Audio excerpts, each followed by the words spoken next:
Hello दोस्तों, welcome to my channel. तो आज हम बात करेंगे new Korean BL series the story of Byeong के एपिसोड 9 के बारे में। अगर आज के एपिसोड की बात करें तो आज का एपिसोड काफ़ी ज़्यादा इंटरेस्टिंग और बहुत ही ज़्यादा प्यारा होने वाला है। तो चलिए आज के एपिसोड की शुरुआत करते हैं। अगर आप मेरे चैनल पर नए हैं तो प्लीज़ सब्सक्राइब ज़रूर कीजिएगा। एपिसोड की शुरुआत में दिखाया जाता है कि जब गिलदार अपने दिल की बात जिक्वी से करने के लिए आता है तो जिक्वी कहता है, मेरे पास वक्त नहीं है तुम्हारे साथ गेम खेलने के लिए। और तभी गिलदार कहता है, जब भी मैं तुम्हें देखता हूँ मेरे दिल की धड़कनें बहुत ज़्यादा तेज़ हो जाती हैं, ऐसा लगता है कि वो फट ही जाएगा। ये सुनकर जिक्वी कहता है, क्या तुम्हारी तबीयत ठीक नहीं है? गिलदार कहता है, पता है ये जब हम लोग माउंटेन्स पे मिले थे तब भी मुझे ऐसा ही फील हुआ था, और जब मैं तुम्हारे साथ अपने घर पे भी था तब भी मुझे ऐसे ही फील हुआ था। ये सुनकर जिक्वी कहता है, पर तुम गलत हॉस्पिटल में आए हो। तो गिलदार कहता है, मैंने अब फैसला कर लिया है। पहले तो मुझे लग रहा था कि ये जो फीलिंग्स है वो मैं बस तुमको देखकर शर्माता हूँ, पर मैंने फैसला कर लिया है कि ये कोई फीलिंग्स नहीं बल्कि ये प्यार है। तभी जिक्वी कहता है, क्या इसके बारे में गिम्बोक और बियोंग को पता है? ये सुनकर गिलदार कहता है, पर रिलेशनशिप तो प्राइवेट होता है ना। ये सुनकर जिक्वी कहता है, क्या प्राइवेट मैटर है? और तभी गिलदार जिक्वी के पास आ जाता है और उसके बहुत ज़्यादा करीब आ जाता है और कहता है, पता है तुम बहुत ज़्यादा खूबसूरत हो, मैं अपनी नज़रें भी तुमसे नहीं चुरा सकता हूँ, और जबकि तुम्हारे वजह से मैं तुम्हारे प्यार में पड़ा हूँ तो तुम्हें मेरी जिम्मेदारी भी लेनी होगी। और तभी गिलदार जिक्वी को किस करने वाला ही रहता है कि पर यहाँ पर एक बहुत बड़ी प्रॉब्लम आ जाती है। प्रॉब्लम आती है कि किस तरह सिमसान मैसेज करती है कि बियोंग मुसीबत में है, और ये सुनकर गिलदार कहता है, ओह मुझे माफ़ कर देना, मुझे अब जाना होगा, पर हम लोग बाद में इसके बारे में बात करेंगे। और ये सीन इतना फनी रहता है। जिक्वी कहता है, ओह ये क्या हुआ था, मतलब ये अपने दिल की बात कहकर मुझे चला गया, ये क्या था? और जिग्वी का ये रिएक्शन बहुत फनी रहता है। दूसरी तरफ दिखाया जाता है कि गिम्बोक और बियोंग बेड पर एक साथ लेटे रहते हैं, और गिम्बोक की आंखें हल्की हल्की खुली रहती है और उसको आवाज़ सिमसान और गिलदार की आती रहती है, क्योंकि वो दोनों बहस करते रहते हैं। ये बियोंग के साथ ऐसी हालत कैसे हुई? सिमसान कहती है, उसने अपनी ताकत का बहुत यूज किया है, मुझे तो डर भी है कहीं वो उठे ही नहीं। वहीं दूसरी तरफ दिखाया जाता है किस तरह बियोंग लेटा रहता है और गिम्बोक उसे अपनी हल्की पलकों से देखता है, और तभी वो बचपन के दिनों को याद करता है। किस तरह जब बचपन में गिम्बोक जंगल में ढूंढने के लिए जाता है और उसके दादाजी उसे नहीं मिलते हैं। गिम्बोक रोने लगता है। तभी वहाँ पर एक प्यारी सी आत्मा आती है और कहती है, बच्चे तुम चिंता मत करो, मैं हूँ ना, चलो चलते हैं। और गिम्बोक के हाथ में वही की दे देती है। गिम्बोक वो देखता है और उसकी आंखें खुल जाती है।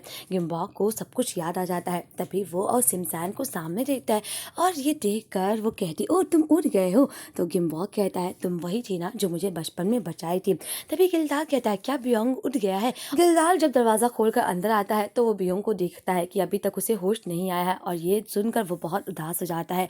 दूसरी तरफ गिम्बोक बाहर आता है और सिमसान से कहता है, मतलब तुम एक गॉड हो, क्योंकि बचपन में तुमने ही मुझे बचाया था। ये सुनकर सिमसान कहते, ओ मुझे अपने नाम से मत बुलाओ, मुझे सिमसान बुलाओ। और तभी दिखाया जाता है कि किस तरह गिम्बोक कहता है कि तुम क्या सच में भगवान हो? मुझे ये बात कर यकीन नहीं होता है। वैसे तुम इंसानी दुनिया में क्या कर रही हो? क्या सच में भगवान इंसानी दुनिया में भी आता है? तो सिमसान कहती है, मैं इंसानी दुनिया को बैलेंस करने के लिए आई हूँ। पता है इस दुनिया में काफ़ी सारे क्रिएचर्स रहते हैं, इसलिए मुझे इस दुनिया को बैलेंस करने के लिए एक इंसान की बॉडी में आना पड़ा है। वैसे तुम गिर गए थे, इसी वजह से बियोंग की ये हालत है। और तभी बियोंग गिम्बोक कहता है, मैं तुमसे 3 सवाल करना चाहता हूँ कि बियोंग की हालत कैसी हुई? तो सिमसान बोलती है, वो तुम्हारे बचाने की वजह से गिर गया था, तुम्हें पता है तुम्हारे अंदर एक आत्मा चली गई थी। गिम्बोक कहता है, क्या मेरे साथ ये सब कुछ हो गया था? गिम्बोक को कुछ भी याद नहीं है कि किस तरह उसके अंदर आत्मा गई थी। बियोंग उसको बचाने के लिए बेहोश पड़ा है, इसी वजह से उसकी हालत ऐसी है। और तभी सिमसान कहती है, पता है तुम्हें क्या लगता है कि बियोंग इतनी ऊपर से गिर गया, उसके चोट भी नहीं पहुंचा, तो क्या वो एक नॉर्मल इंसान है? वो एक गॉब्लिन है। ये सुनकर गिम्बोक कहता है, क्या वो गॉब्लिन्स, ये हो कैसे हो सकता है? तभी सिमसान कहती है, तुम भूतों को पर भरोसा कर सकते हो, मतलब गॉब्लिन्स पे नहीं। तुम्हें क्या लगता है कि भूत किससे ज़्यादा डरते होंगे? वो गॉब्लिन से। और तभी गिलदार आता है और कहता है, मुझे बताओ वो आत्मा कहाँ है, मैं उसे बहुत कुछ करूंगा और कब ब्योंग जागेगा। ये सुनकर सिमसान कहती है शायद कभी नहीं उठ पाएगा। मैंने उसको कितनी बार मना किया था कि अपनी ताकत का यूज मत करना फुल मून तक आने तक, पर उसने अपनी पूरी ताकत का यूज कर लिया है। अगर उसकी जिंदगी में उसकी आत्मा को बचाने के लिए कोई नहीं आएगा तो शायद वो कभी उठ नहीं पाएगा। ये सुनकर गिम्बॉक कहता है कौन है, प्लीज मुझे बताओ ना। ये सुनकर गिल्डार कहता है उसके मास्टर को, हम लोगों को उसके मास्टर को ढूंढने की जरूरत है। तो गिम्बॉक कहता है उसके मास्टर कौन है, चलो ढूंढते हैं ना। ब्योंग को उठाते हैं और तभी सिमसान कहती है इसीलिए मुझे तुम्हारी ज़रूरत है। मैं चाहती हूँ कि तुम पास्ट में जाकर ब्योंग को उसके मास्टर से मिलने से रोको। ये सुनकर गिम्बॉक कहता है मैं कैसे रोकूंगा उन दोनों की मुलाकात को। सिमसान कहती है बस तुम्हें चंद्र ग्रहण तक रोकना होगा उन्हें। अगर ब्योंग अपने मास्टर से ही नहीं मिलेगा तो शायद वो जग जाएगा। मैं चाहती हूँ कि तुम जाकर उसे रोको। और तभी गिल्डार कहता है मुझे नहीं लगता ये गिम्बॉक कर पाएगा, इससे अच्छा मुझे भेजो। और तभी सिमसान कहती है गिम्बॉक ही है जो ब्योंग को वापस ला सकता है, इसलिए मैं चाहती हूँ कि ये पास में जाकर ब्योंग को उसके मास्टर से रोके। तो मुझे लगता है कि गिम्बॉक को ये करना चाहिए। पता है ये सब लिखा था कि गिम्बॉक पास्ट में जाएगा ब्योंग को रोकेगा और ये सब किस्मत में लिखा है, तो तुम इसके बीच में नहीं आ सकते गिल्डार। और तभी गिम्बॉक कहता है अगर मुझे ब्योंग को वापस लाना है और अगर मेरे जाने से ही वो वापस आएगा तो मैं जाऊँगा। ये सुनकर सिमसान कहती है क्या तुमने फैसला कर लिया है गिम्बॉक। गिम्बॉक कहता है हाँ मैंने फैसला किया है, मैं जाऊँगा और मैं वापस जाकर उसे बचाऊंगा। दूसरी तरफ सिमसान कहती है मुझे लगता है कि मुझे तुम लोगों के लिए एक रिचुअल परफॉर्म करना होगा, बस तुम्हें ब्योंग का हाथ पकड़ लेना है। गिम्बॉक ब्योंग को हाथ पकड़ लेता है और उसके पास में लेट जाता है। दिखाया जाता है कि सिमसान कहती है ये बात याद रखना कि जब तुम पास्ट में जाओगे उसके बाद तुम सब कुछ भूल जाओगे, तक कि तुम्हें ब्योंग भी याद नहीं रहेगा। क्योंकि तुम अगर किसी के चहेते को यादें मिटाने के लिए जा रहे हो तो तुम भी अपनी प्रीसियस यादें मिटा दोगे। ये सुनकर गिम्बॉक तब भी सिमसान से कहता है मैं जाऊंगा और मुझे ब्योंग को बचाना है क्योंकि उसने मुझे बचाने के लिए अपनी ऐसी हालत की है, तो मैं ज़रूर जाऊंगा। सिमसान कहती है तब भी तुम करना चाहोगे। तो गिम्बॉक कहता हाँ मैं फिर भी करना चाहूँगा।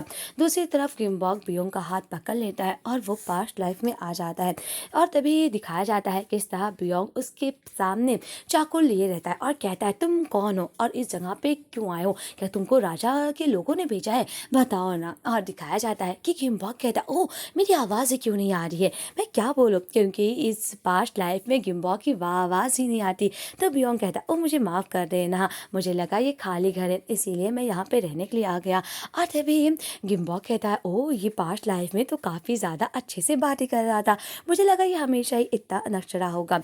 और तभी ब्योंग कहता है कि क्या मैं इस घर में रह सकता हूँ, बस कुछ दिनों की ही बात है।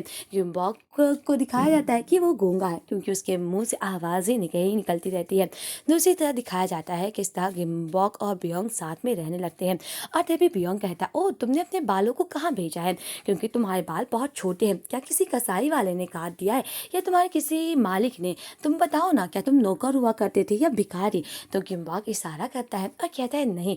तो ब्योंग कहता है फिर तुम्हारे बालों की हालत ऐसे कैसे हो गई है, क्या तुम मुझे बताओगे और इस जगह पे तुम कैसे रहने लगे। और तभी ब्योंग को गिम्बॉक देखता रहता है। तो ब्योंग कहता है तुम मुझे देख सकते हो क्योंकि मैं इतना ज़्यादा खूबसूरत और इतना ज़्यादा हैंडसम हूँ, पता है जब भी कोई मुझे देखता है मेरी खूबसूरती को ही देखता रह जाता है। ये देख कर गिम्बॉक कहता है मतलब प्रेजेंट लाइफ में और पास्ट लाइफ में ये बिल्कुल भी नहीं बदला है, इसे अपने आप पर बहुत ज़्यादा गर्व है, सच में ये काफ़ी नक्शरा है और ये सीन बहुत ही ज़्यादा फनी रहता है। और तभी ब्योंग कहता है क्या तुम नहीं जानना चाहते हो कि मैं कौन हूँ। तो गिम्बॉक कहता है नहीं।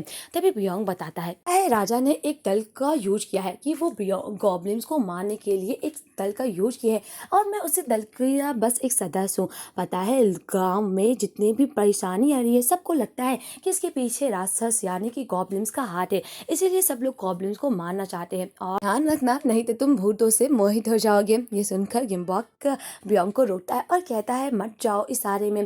तो ब्योंग कहता है मुझे जाना होगा। गिम्बॉक उसे देखता ही रहता है। तभी ब्योंग आकर अपनी प्रैक्टिस करने लगता है, वो तलवारबाजी करता ही रहता है। तभी गिम्बॉक उसके पीछे आता है। बियोंग कहता है मैंने कहा था ना तुम वहाँ बैठकर मेरा इंतज़ार करना। तो गिम्बॉक कहता है नहीं इशारे में। तभी उन लोगों को काफ़ी तेज़ आवाज़ आती है शेर की। ये देखकर गिम्बॉक बियोंग को लाकर चट्टानों के पीछे छुप जाता है। बियोंग कहता ओह तुम्हें इससे डर लग रहा था। पता है ये जो आवाज़ है ना ये बहुत बड़ा शेर है जो कि जंगल का राजा है। लोगों को बता रहा है कि ये मेरा राज है। मुझे लगता है कि तुम्हें डरने की कोई ज़रूरत नहीं है क्योंकि बियोंग तो एक गोब्लिन है। पर बियोंग झूठ बोलता है गिम्बॉक से कि मैं राजा का बस एक नॉर्मल सैनिक हूँ। गिम्बॉक बियोंग को देखता रहता है और कहता है कि क्या तुम मुझे बता सकते हो कि तुम्हारा नाम क्या है। तो गिम्बॉक बियोंग के हाथों में लिखकर बताता है और बियोंग को बताता है कि मेरा नाम ये है।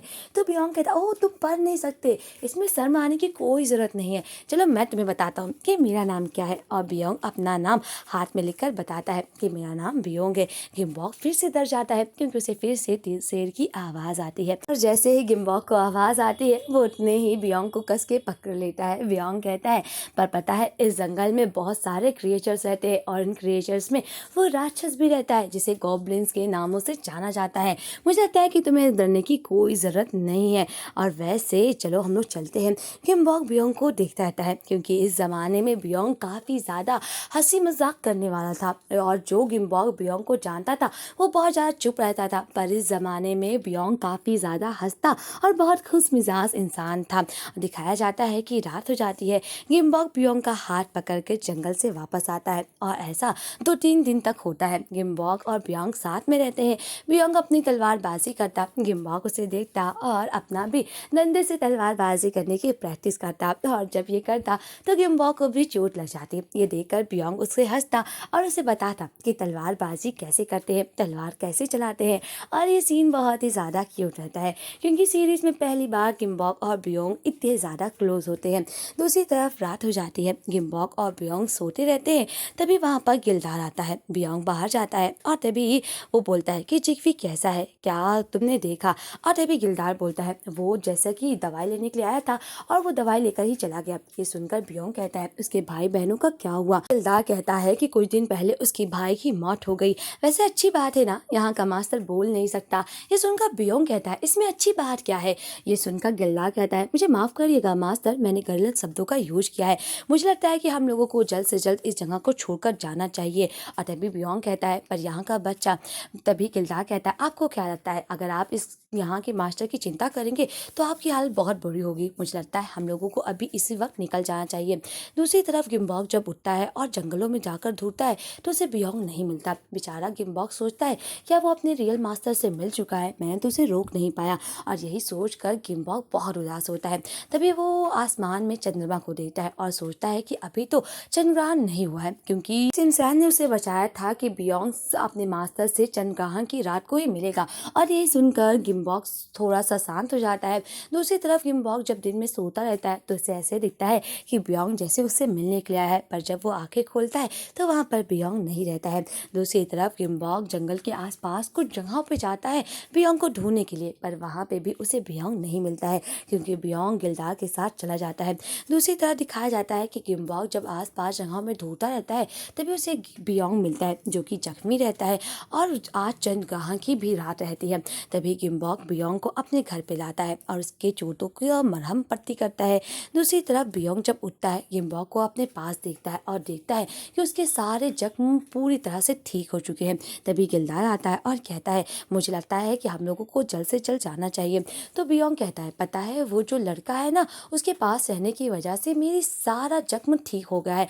और ये सुनकर गिलदार कहता है ये तो बहुत अच्छी बात है क्योंकि आज से पहले आपने किसी के इंसानों की ताकत को अब्सॉर्ब नहीं किया है, पहली बार ऐसा हो रहा है। मुझे लगता है वो एक नॉर्मल इंसान नहीं बल्कि वो आपका मास्टर है क्योंकि बियोंग पहली बार अपने मास्टर को पाने वाला था। और ये सुनकर बियोंग कहता है मुझे लगता है वो काफ़ी ताकतवर है। ये सुनकर गिलदार कहता है चलिए ना हम लोग उस लड़के को लेकर चलते हैं। तो बियोंग कहता है अगर वो मेरे साथ रहेगा तो उसकी ज़िंदगी बहुत बेकार हो जाएगी, पहले से ही मेरी ज़िंदगी में इतनी ज़्यादा भागदौड़ है, मैं नहीं चाहता कि वो मेरे साथ अपनी ज़िंदगी को बेकार करे। दूसरी तरफ दिखाया जाता है किस तरह गिम्बॉक उठ जाता जाता है और वो सिमसान की बातों को याद करता रहता है कि उसे आज रात तक बियोंग को रोक कर रखना होगा। अगर वो अपने मास्टर से मिल जाएगा तो वो कभी वापस नहीं आएगा। इसीलिए गिम्बॉक उठता है और वो मास्टर को ढूंढने के लिए जब बाहर जाता है तो देखता है कि बियोंग गिल्दार से बात करता रहता है। गिम्बॉक को लगता है कि वो गिल्दार नहीं कोई और है। तभी गिल्दार अपना मास्क उतारता है और ये देखकर गिम्बॉक खुश हो जाता है कि ये तो गिल्दार है। और तभी गिल्दार कहता है, मैं बाद में मास्टर आपसे मिलने के लिए आता हूँ। दूसरी तरफ बियोंग कहता है, तुम्हें मेरी चिंता करने की कोई ज़रूरत नहीं है, मेरी बॉडी ठीक हो चुकी है और मुझे लगता है अब मुझे यहाँ से जाना चाहिए। और तभी गिम्बॉक उसे रोकता है कि मत जाओ। बियोंग कहता है, क्या तुम चाहते हो मैं तुम्हें छोड़कर नहीं जाऊँ? क्या तुम्हें नहीं लगता कि मैं एक ऐसा इंसान जिसके बॉडी पर इतना जख्म हो और वो खून से लटपट हो, क्या तुम्हें मुझसे डर नहीं लगता? ये देखकर गिम्बॉक कहता है, नहीं। तभी बियोंग कहता है, मैं तुमसे झूठ बोला था, असल में मैं वो ही राक्षस यानी कि मैं वही गॉब्लिन हूँ जिसके बारे में मैं तुम्हें बता रहा था कि तुमने मेरी मदद की और जब भी मैं तुम्हारे पास रहता हूँ मुझे बहुत ज़्यादा अच्छा महसूस होता है। इसीलिए बियोंग उस गुच्छे को निकाल कर गिम्बॉक को दे देता है और कहता है, ये टोकन है जिससे दिखाया जाएगा कि मैं तुम्हारा हूँ और आज के बाद तुम मेरे मास्टर हो। बियोंग मास्टर गिम्बॉक को चुनता है और उसके माथे पर एक प्यारी सी किस करता है। ये देखकर गिम्बॉक शॉक्ड हो जाता है और चंद्रग्रहण की रात बीत जाती है क्योंकि जो किस्मत में लिखा रहता है वो हो जाता है। और तभी बियोंग कहता है, मुझे लगता है मुझे चलना चाहिए और हाँ, मैं जाकर तुम्हारे लिए लामतेल लेकर आता हूँ तो तुम मेरा यहाँ पे वेट कर। तभी गिम्बॉक अपने हाथों में वो गुच्छा देखता है और कहता है, हजारों साल का जो वेट किया था बियोंग ने, मतलब वो मैं ही मास्टर था। और तभी गिम्बॉक उठ जाता है और उसे पता चल जाता है कि वही वो मास्टर था। दूसरी तरफ दिखाया जाता है किस तरह जिग्वी कहता है, आज के जमाने में ये पुराने जमाने का फूल कौन लाता है? फिर भी उन फूलों की खुशबू वो सूंघता रहता है क्योंकि वो गिल्दार ने भेजा है। जिग्वी हमेशा से गिल्दार को पसंद करता आया है। और यहीं पर इस एपिसोड का एंड होता है। वैसे आज का एपिसोड काफी ज्यादा एक्साइटिंग और बहुत प्यारा था। आपको कैसा लगा ये एपिसोड प्लीज कमेंट में जरूर बताइएगा। एपिसोड 10 ऑलरेडी मेरे चैनल पे अपलोडेड है, जाके जरूर देखिएगा। आज के लिए बस इतना ही, बाय बाय फ्रेंड्स। इस वीडियो में जो भी दिखाया गया है वो सिर्फ इंटरटेनमेंट पर्पज के लिए है, दर्शकों को किसी भी चीज के लिए प्रोत्साहित नहीं किया जा रहा।